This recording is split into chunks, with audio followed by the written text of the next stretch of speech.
آئیے اب میں آپ سب کے چہیتے لاڈلے ہر دل عزیز اور آپ تمام نوجوانوں کے دلوں کی دھڑکن اور آپ سب کے دلوں کی آواز، جن کی آواز میں اللہ تبارک و تعالیٰ نے بہت ہی کشش اور جن کا لب و لہجہ بہت ہی مترنم، جن سے میری مراد جناب مفتی سعد النجیب صاحب ہے، میں ان کے دربار میں ان 4 مصروں کے ذریعے سے پہنچنے کی جسارت کر رہا ہوں کہ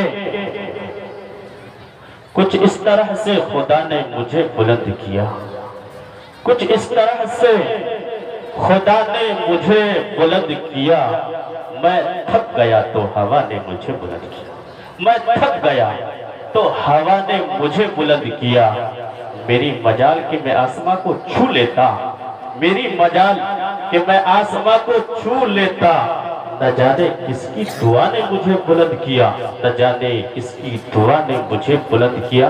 آئیے حضرات، آج کے مہمان خصوصی جناب مفتی سعد النجیب صاحب امام و خطیب دارجلنگ بنگال۔ الحمد لله نحمده ونستعينه ونستغفره ونؤمن به ونتوكل عليه ونعوذ بالله من شرور أنفسنا ومن سيئات أعمالنا، من يهده الله فلا مضل له ومن يضلل فلا هادي له، ونشهد أن لا إلا الله وحده لا شريك له، ونشهد أن سيدنا ونبينا وحبيبنا وشفيعنا وسندنا وإمامنا ومولانا محمدا عبده ورسوله صلى الله عليه وعلى آله وصحبه وبارك وسلم تسليما كثيرا كثيرا. أما بعد فأعوذ بالله من الشيطان الرجيم، بسم الله الرحمن الرحيم، فاقرؤوا ما تيسر من القرآن. صدق الله مولانا العظيم. وقال النبي صلى الله عليه وسلم: تبرك بالقرآن فإنه كلام الله، أو كما قال عليه الصلاة والسلام: سبحان الله وبحمده سبحان الله العظيم وبحمده يستغفر الله. صلى الله على سيدنا محمد صلى الله عليه وسلم. اللهم صل على سيدنا محمد، يا رب صل عليه وسلم. وہ زمانے میں معزز تھے مسلمان ہو گئے،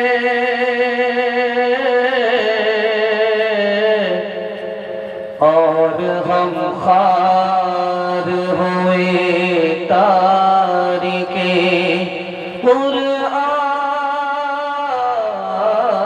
ہو گئے.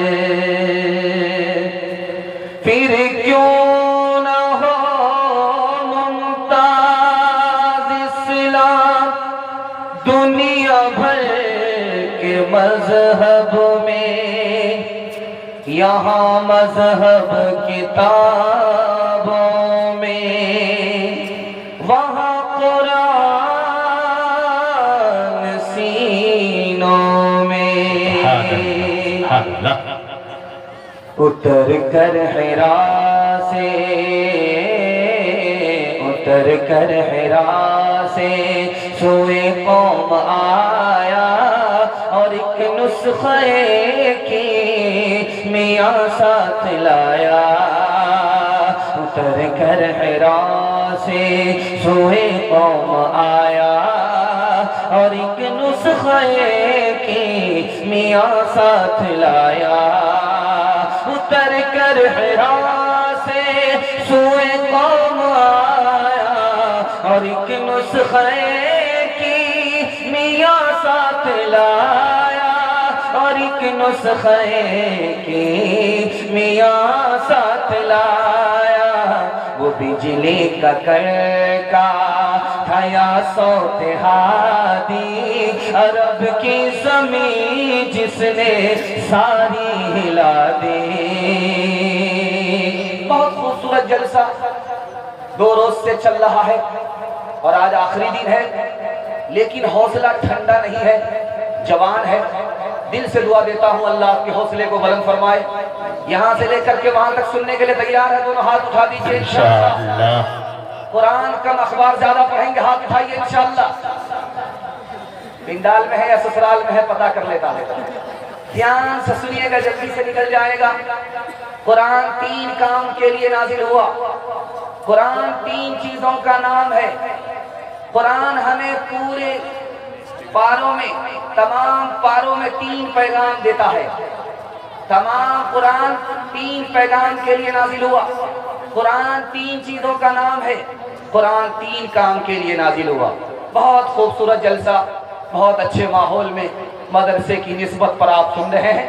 دل سے دعا دیتا ہوں اللہ ہمارے سنانے کو، آپ کے سننے کو بے حد قبول فرمائے۔ قرآن 3 کام کے لیے نازل ہوا۔ پہلا کام اللہ کی عبادت، دوسرا کام رسول اللہ کی اطاعت، اور تیسرا کام مخلوق کی خدمت۔ 3 کام کے لیے قرآن نازل ہوا۔ ان 3 کام پر ہم کھڑے ہوں گے، اللہ ہمیں عزت کی چوٹی پر پہنچا دے گا۔ قرآن 3 چیزوں کا نام ہے۔ روشنی کا نام ہے، جو قرآن کو پکڑتا ہے وہ اندھیرے سے نکل کر کے روشنی کو حاصل کر لیتا ہے۔ قرآن راستے کا نام ہے، جو قرآن کو پکڑتا ہے وہ غلط راستے سے نکل کر کے سیدھے راستے پر آ جاتا ہے۔ قرآن بلندی کا نام ہے، جس نے اس کو دانت سے پکڑ لیا اللہ ذلت کے گڑھے سے نکال کر عزت کی چوٹی پر اسے پہنچا دیتا ہے۔ قرآن 3 پیغام کے لیے آیا۔ پہلا پیغام اللہ کو ایک مانو، دوسرا پیغام رسول اللہ کو اس کا بندہ اور نمائندہ مانو، اور تیسرا پیغام یہی دنیا آخری دنیا نہیں ہے، اس کے بعد آخرت بھی ہے۔ خدا کے سامنے کھڑا ہونا پڑے گا، کیا کمایا، کیا کھایا، علم پر کیا عمل کیا، زندگی کہاں آباد کیا، کہاں برباد کیا، اس کا حساب دینا ہوگا۔ انشاءاللہ موت سے پہلے موت کی تیاری کریں گے، ہاتھ اٹھائیے انشاءاللہ۔ دنیا سے فرصت ملے گی تب آخرت کی تیاری کریں گے، ہاتھ اٹھائیے انشاءاللہ۔ عبادت کرو تم سدا اپنے رب کی، یہ دنیا کسی کی ہوئی ہے نہ ہوگی۔ عبادت کرو تم سدا اپنے رب کی، یہ دنیا کسی کی ہوئی ہے نہ ہوگی۔ عبادت کرو تم سدا اپنے رب کی، یہ دنیا کسی کی ہوئی ہے نہ ہوگی۔ یہاں پر کسی کی بنی نہ بنے گی، ملے گی تو 2 گز زمین ہی ملے گی۔ بہت اچھا جلسہ کھاتا کھل رہا ہے۔ دل سے دعا دیتا ہوں اللہ ہمارے سنانے کو، آپ کے سننے کو بے حد قبول فرمائے۔ خدا کی مہربانی کو آپ کے سامنے رکھنے کے لیے جا رہا ہوں۔ اس سے آپ کو اندازہ ہوگا کہ ہم کتنے نافرمان اور خدا ہم پر کتنا مہربان۔ ایک پیاس ہے اور ایک پیشاب ہے، 2 چیزیں۔ پیاس لگتی ہے، آدمی گلاس اٹھا کر کے پانی پی لیتا، وہی پیاس جب بجھ جاتی ہے تو پیشاب کے راستے سے پیشاب نکل جاتا ہے۔ یہ نظام اللہ کا چل رہا ہے۔ کسی کو اگر پیاس لگے اور پانی فری میں نہ ملے تو اپنی جان کو داؤ پہ لگا کر کے، پورے جہان کو داؤ پہ لگا کر کے 1 گلاس پانی خریدے گا کہ جان ہے تو جہان ہے۔ اس سے اندازہ کیجئے کتنا گلاس آپ نے چڑھا لیا ہے پانی کا۔ اللہ نے آپ سے کوئی پیسہ نہیں لیا، فری میں پیا۔ دوسری بات یاد رکھیے، آپ نے پیاس میں پانی پی لیا، وہ پانی جا کر کے اندر اٹک گیا، اب اسے ڈاکٹر اتارے گا تو آپ سے پیسہ لے گا۔ جتنی بار اتارے گا اتنی بار پیسہ لے گا۔ اگر اس نے کہہ دیا پیشاب اتاروں گا، تم کو ساری دولت دینی پڑے گی تو آپ کو دینا پڑے گا۔ لیکن اللہ ہر گھنٹے میں آپ کا پیشاب اتار رہا ہے، کوئی پیسہ نہیں دے رہا۔ پیاس اور پیشاب کو دیکھیے۔ دوسری بات آپ دھیان سے اس کو سنیے گا۔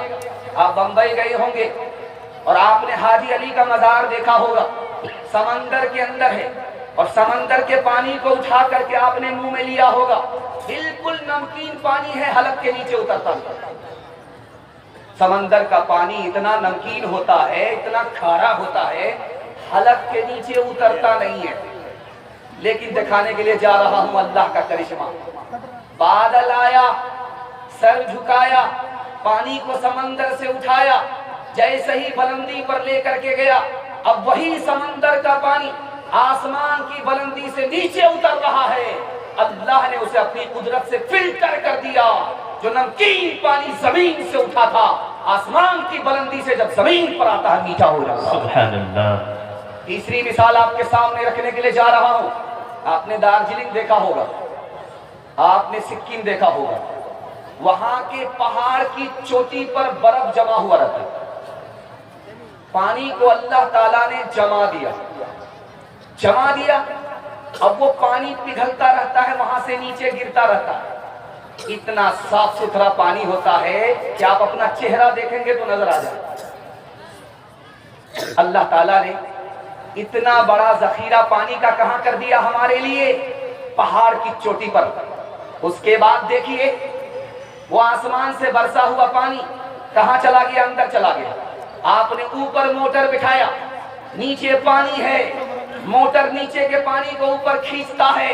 اب پانی کو دیکھیں گے، اس کا رنگ بھی اچھا ہے، بو بھی اچھی ہے، مزہ بھی اچھا ہے، آپ مزے سے استعمال کرتے ہیں۔ اللہ نے آپ کے آنے سے پہلے پانی کا ذخیرہ کیا، اور جب تک آپ زندہ رہتے ہیں وہ ذخیرہ خدا کے غیب سے آپ کے لیے ہے۔ اس خدا کی مہربانی دیکھیے، آپ جب تک زندہ ہیں، پانی پر زندہ ہیں، انتظام آپ کے ہاتھ میں نہیں ہے، ذخیرہ اللہ کے ہاتھ میں۔ چوتھا نمونہ آپ کے پاس رکھنے کے لیے جا رہا ہوں۔ 500 سال کی عبادت لے کر کے آنے والا اللہ کے پاس آئے گا کہ میرے پروردگار سب کو اپنے انعام میں جنت دو، مجھ کو میرے اعمال میں جنت دینا پڑے گا۔ 500 سال میں نے رکوع کیا ہے، 500 سال میں نے سجدہ کیا ہے۔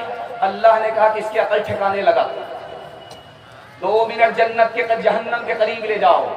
جب اس کو پیاس لگی تو فرشتہ سے پانی مانگتا ہے، تو فرشتہ کہتا ہے کہ اللہ نے زمین پر تم کو فری میں پانی پلایا، یہاں پانی فری میں نہیں ملے گا، 1 گلاس پانی ملے گا، 100 سال کی نیکی دینی پڑے گی۔ دھڑا دھڑ پی رہا ہے، گلاس کا گلاس پی رہا ہے، پیاس بجھ نہیں رہی ہے، پیاس کو اللہ نے بڑھا دیا۔ اب جان بچانے کے لیے کہہ رہا ہے کہ اب کیا کروں؟ کہ تمہارے اعمال ختم ہو گئے، اب پانی ملے گا، اللہ کے فضل پر ملے گا، جنت ملے گی، اللہ کے فضل پر ملے گی۔ سبحان اللہ، سبحان اللہ۔ 2 بات یاد رکھیے، یہاں کوئی دھوپ میں کام کرتا ہے تو پسینہ چھوٹنے لگتا ہے، لیکن وہ پسینہ بہتا رہتا ہے، جمع نہیں ہوتا۔ لیکن جب اللہ کے پاس آدمی کھڑا ہوگا، ایسی دھوپ ہوگی کہ پسینہ بہے گا اور جمع ہو جائے گا، ناک کا آدمی ڈوب جائے گا۔ اس دھوپ سے نکل کر کے سائے میں آئے گا، اللہ کے عرش کے سائے میں کون آدمی آئے گا جانتے ہیں؟ 1 قطرہ پانی کی وجہ سے آئے گا۔ 1 قطرہ پانی اس کا نکلا ہے کہاں سے؟ آنکھ سے نکلا، آنکھ سے آنسو نکلا اپنے گناہ کو یاد کر کے۔ تو اب دیکھیے اللہ اس دھوپ سے نکال کر کے اپنے سائے میں اس کو جگہ عطا فرمائے گا۔ 1 قطرہ پانی نکلا ہے آنکھ سے، خوف خدا سے، جہنم کی بہتی آنکھ کو اللہ ٹھنڈا فرما دے گا۔ ایک مثال آپ کے لیے دینے کے لیے جا رہا ہوں، انشاءاللہ آج اذان سنیں گے، کل نماز پڑھیں گے، ہاتھ اٹھائیے۔ آج ہی اذان سنیں گے، آج ہی نماز پڑھیں گے، مفتی صاحب اختیار لیں۔ ذرا دھیان رکھیے گا، 3 ہاتھ سے آدمی کو جنت میں پانی ملے گا۔ جنت میں پینے کے لیے 3 ہاتھ ملیں گے، 3 ہاتھ سے پانی ملے گا۔ پہلا ہاتھ اپنا ہوگا، اٹھاؤ پی لو، اپنا ہاتھ ہے، اپنا پانی ہے، پی لو۔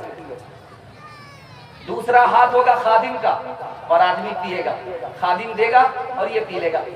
تیسرا ہاتھ ہوگا خدا کا، خدا پانی دے گا، بندہ پی لے گا۔ اس جلسے میں دعا کیجئے اللہ ایسے مہمانوں میں ہم سب کو شامل فرمائے۔ آج اٹھا کر کے وعدہ کیجئے اللہ کی بندگی کریں گے انشاءاللہ۔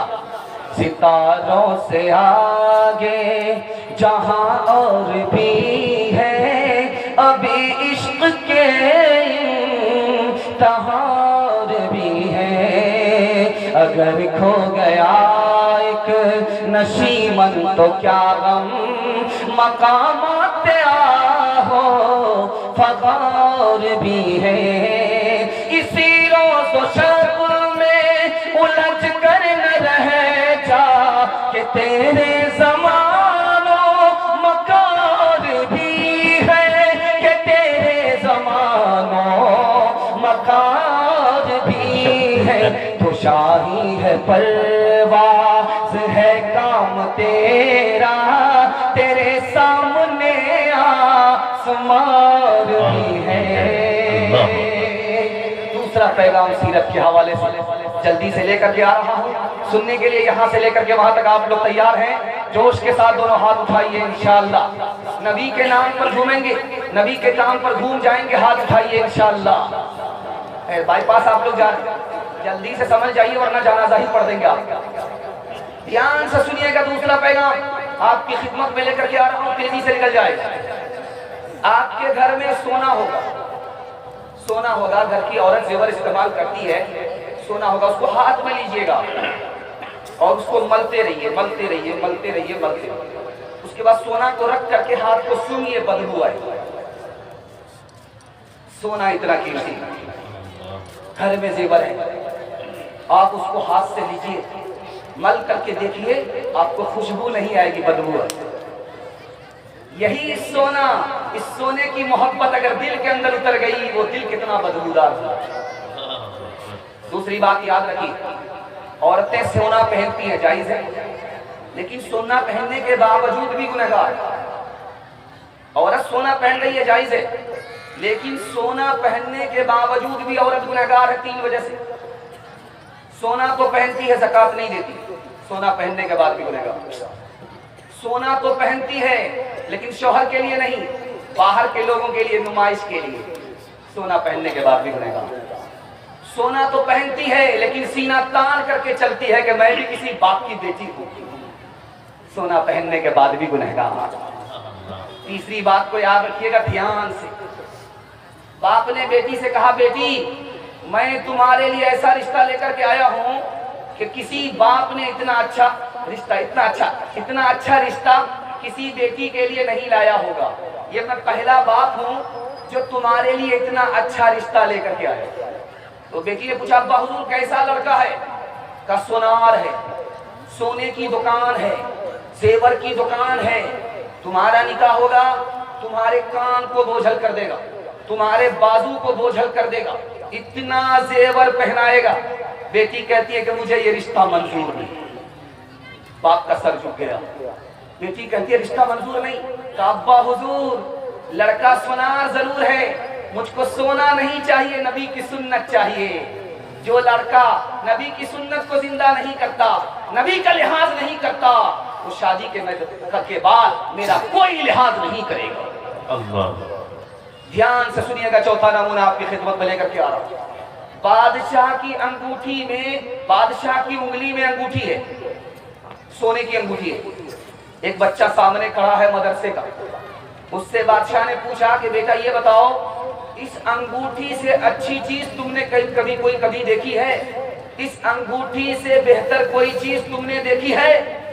مدرسے کے بچے کو لوگ بے وقوف سمجھتے ہیں، لیکن مدرسے کا بچہ بہت زیادہ عقل مند ہوتا ہے۔